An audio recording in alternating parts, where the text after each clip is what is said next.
सुबह लाहौर पहुंचिए और अगर आप ना आई तो हम आपको आपके घर से उठा लेंगे। जो लोग जुड़े हुए हैं उनके ऊपर उनको कुछ नहीं कहते। पाकिस्तानी यूट्यूबरों को अरेस्ट किया गया था, उनसे मुतल्लिक बहुत ही भयानक खबरें आ रही हैं। मुसलसल कॉल्स आती गई तो मैंने आखिरकार फोन उठा लिया और जब मैंने फोन उठाया तो पता लगा कि जी ये जी फेडरल इन्वेस्टिगेशन एजेंसी जो पाकिस्तान की है उनकी तरफ से कॉल आ रही थी और उन्होंने ये कहा कि जी आप आप लाहौर पहुंचिए कल सुबह और हमें आपसे इन्वेस्टिगेशन करनी है। इसके जवाब में जी मुझे ये कहा गया कि आपने कल सुबह लाहौर पहुंचिए और अगर आप ना आई तो हम आपको आपके घर से उठा लेंगे।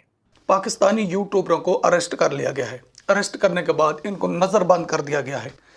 ख़ास वजह यह है कि जो पाकिस्तानी यूट्यूबर है ना, ये जब पब्लिक में जाती हैं तो ये इंडिया का इमेज दिखाते हैं। जब इंडिया का इमेज दिखाते हैं तो इन्हें पैसा मिलता है। वो कहते हैं कि ये जो बात करते हैं इंडिया का इमेज दिखाते हैं। भाई हमारी तो कोई बात नहीं सुनता, हमारी तो बात नहीं करते। क्यों नहीं करते?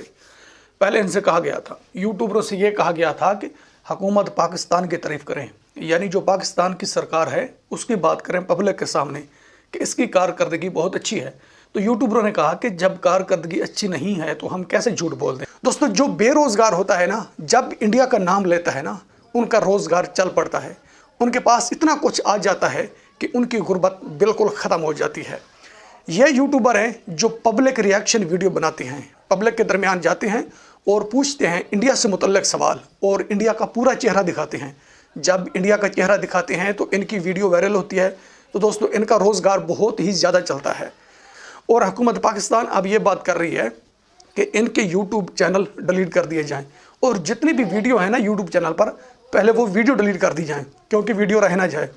जब मोबाइल से यूट्यूब चैनल या लैपटॉप से, कंप्यूटर से उड़ाया जाता है तो आपको पता है कि वीडियो तो रह जाती हैं। ये कहते हैं पहले वीडियो डिलीट की जाए ताकि दूसरे लोग। और तो और द रियल एंटरटेनमेंट टीवी के सोहेब चौधरी को भी अगवा किया जा चुका है। तब हमारे चैनल डीडी रिएक्ट पर ही इंटरव्यू में उन्होंने क्या बताया था, जरा सुनिए। इंडिया और मजहब के नाम पे पाकिस्तान में किसी को भी आप गद्दार डिक्लेयर कर सकते हो, ये मैं पहले भी वीडियोस में कह चुका हूं, अभी भी कह रहा हूं।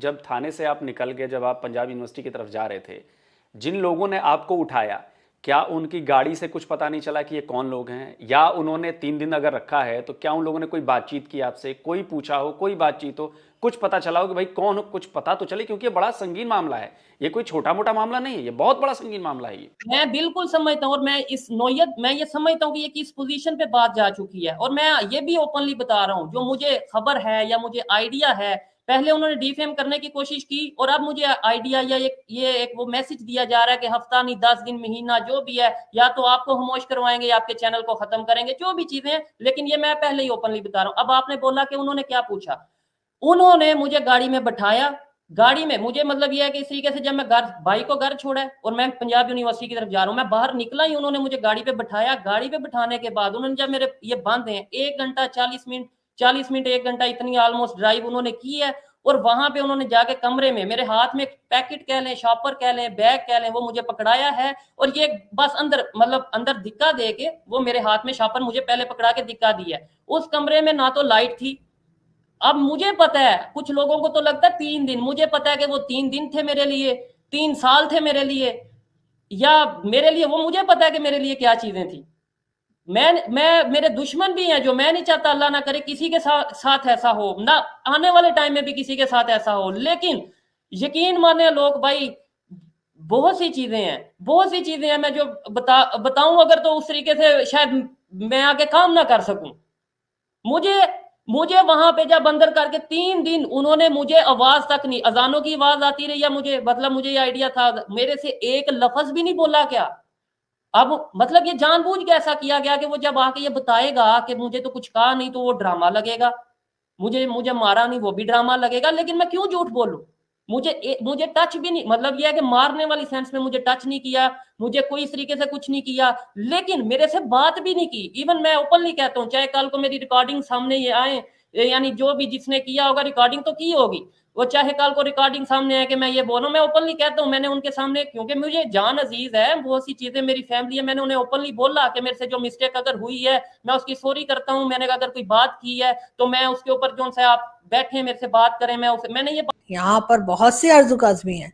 अगर आप एक को डरा धमका के मार भी डालेंगे, उसके बाद भी लोग बोलना नहीं छोड़ेंगे, लोग बात करेंगे। ऐसे बहुत बार हुआ, आपने देखा किस तरह से मतीउल्लाह जान साहब को ले जाया गया, उन्हें डराया गया, धमकाया गया, लेकिन उन्होंने बात करनी नहीं छोड़ी। वो आज भी पूरी आवाज के साथ आपके खिलाफ डट के खड़े हैं और आपको बताया जा रहा है कि आप जो कुछ कर रहे हैं आप वो गलत कर रहे हैं। आप यहाँ की आम पब्लिक को डरा रहे हैं, धमका रहे हैं, और आप अपनी मर्जी से मुल्क को जिस तरीके से चलाना चाहते हैं वो तरीका सही नहीं है। आपने एजाज सैयद को डराया, एजाज भी नहीं डरे।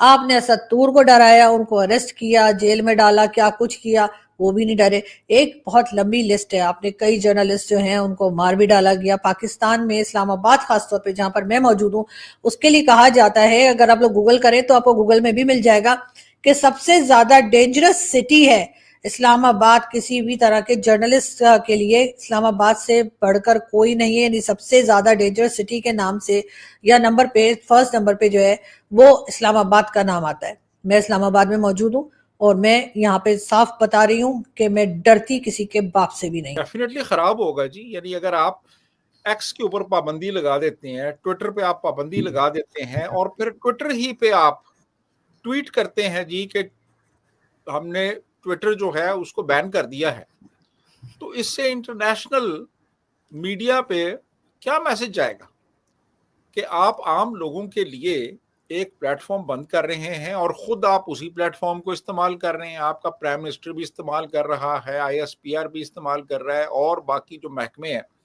वो भी इस्तेमाल कर रहे हैं और आम लोगों के लिए उन्होंने पाबंदी लगा दी है।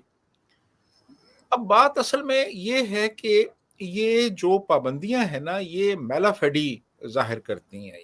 ये कोई ऐसा नहीं है कि इनको कोई मसला है कोई फेक न्यूज से। फेक न्यूज जो होती है वो बड़ी जल्दी एक्सपोज हो जाती है, उसका बड़ी जल्दी पता चल जाता है।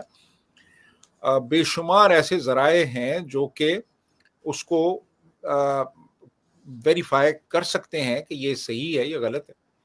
मसला ये है कि ये नहीं चाहते कि कोई भी ऐसा नैरेटिव जो है उसको जगह मिले सोशल मीडिया पे जो कि उनके नैरेटिव से मेल नहीं खाते। जानते हैं कि पाकिस्तान में यूट्यूबर जो है इनकी भरमार है और यहाँ की गुर्बत दिखा करके और जो है जैन मंदिर का बता करके कि जैन मंदिर जो है तोड़ा जा रहा है, जैन मंदिर के नाम पर डॉलर कमाए जा रहे हैं जो कि हमारा मेन स्ट्रीम मीडिया नहीं कमा रहा।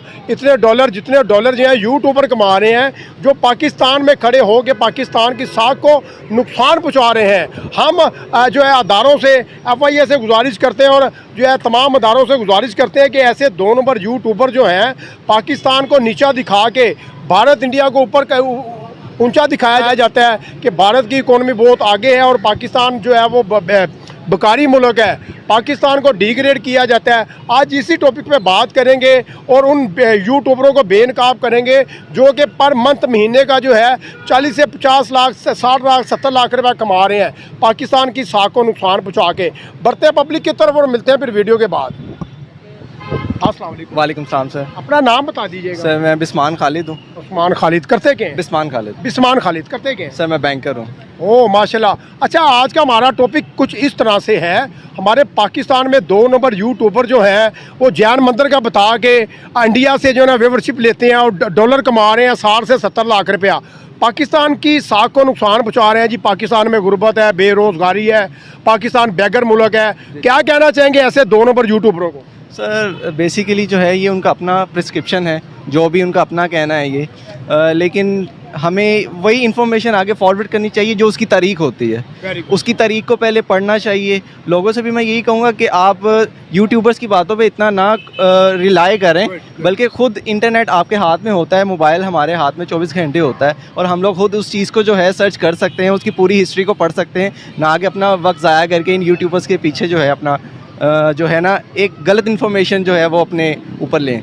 सर हमने देखा कि आए दिन हर रोज़ जो है टेक्नोलॉजी बताई जा रही है, ये पाकिस्तानी ट्रेन है, ये इंडियन ट्रेन है, इंडियन इकोनॉमी आगे चले गई है, नरेंद्र मोदी बड़े पाक दामन है, हमारे लीडर जो है वो बेगर हैं, मांगते हैं, भीख मांगते हैं। तो उस हवाले से जो है ना वो बड़े अपना व्यूवरशिप ले रहे हैं इंडिया की, उन हवाले से आप क्या कहना चाहेंगे? सर देखें, मैंने आज तक जो जितने भी इंडियन यूट्यूबर्स देखे हैं, मैंने उनको इतना नहीं देखा कि वो लोग पाकिस्तानी किसी कोई वीडियोस बना के उस पर कोई व्यूवरशिप्स लें। उनके मोटिव्स ही और होते हैं, उनके टॉपिक्स ही और होते हैं।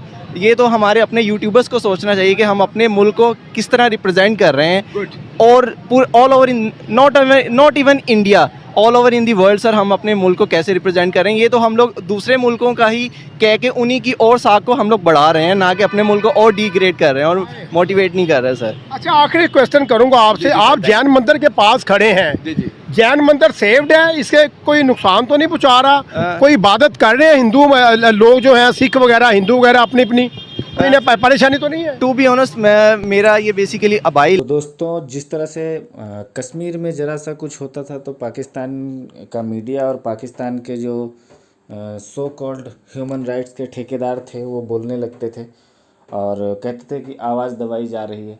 और इसी तरह से अब जो पाकिस्तान में यूट्यूबर थे जो पब्लिक रिएक्शन पे काम कर रहे थे या जो भी सच बोलने की कोशिश कर रहा था, उन सारे यूट्यूबर्स को गायब कर दिया है पाकिस्तानी फ़ौज ने। चाहे उसमें रियल इंटरटेनमेंट के सुहेब चौधरी हो, नायला शायला हो या फिर सना अमजद हो, या ऐसे ही ढेर सारे यूट्यूबर थे जिनको पाकिस्तान की फ़ौज ने उठा लिया है और अभी तक उनका पता नहीं है कि उनको जेल में रखा गया है या बलूचिस्तान के लोगों की तरह उनको भी गायब कर दिया गया है। फ़िलहाल ये पाकिस्तान है और यहाँ पे कुछ भी हो सकता है, लेकिन कश्मीर में ज़रा सा भी कुछ होता था तो बड़ी बड़ी ह्यूमन राइट्स की बातें करता था पाकिस्तान, लेकिन अपने ही देश में अपने ही लोगों की आवाज़ को दबा रहा है पाकिस्तान। और इसका जो रिज़ल्ट है वो पाकिस्तान के हक़ में कतई नहीं जाएगा। जितने भी यूट्यूबर थे उनके चैनल पे जो वीडियोज़ थे वो वीडियोज़ भी डिलीट करवाए जा रहे हैं और बहुत सारे कम्युनिटी पोस्ट में उनकी लिंक पड़ी हुई है, तो उससे पता चलता है कि बहुत सारे जो लिंक हैं वीडियो के वो मतलब अब वैलिड नहीं है, उनके वीडियोज़ डिलीट करवा दिए गए हैं या प्राइवेट मोड में करवा दिए गए हैं।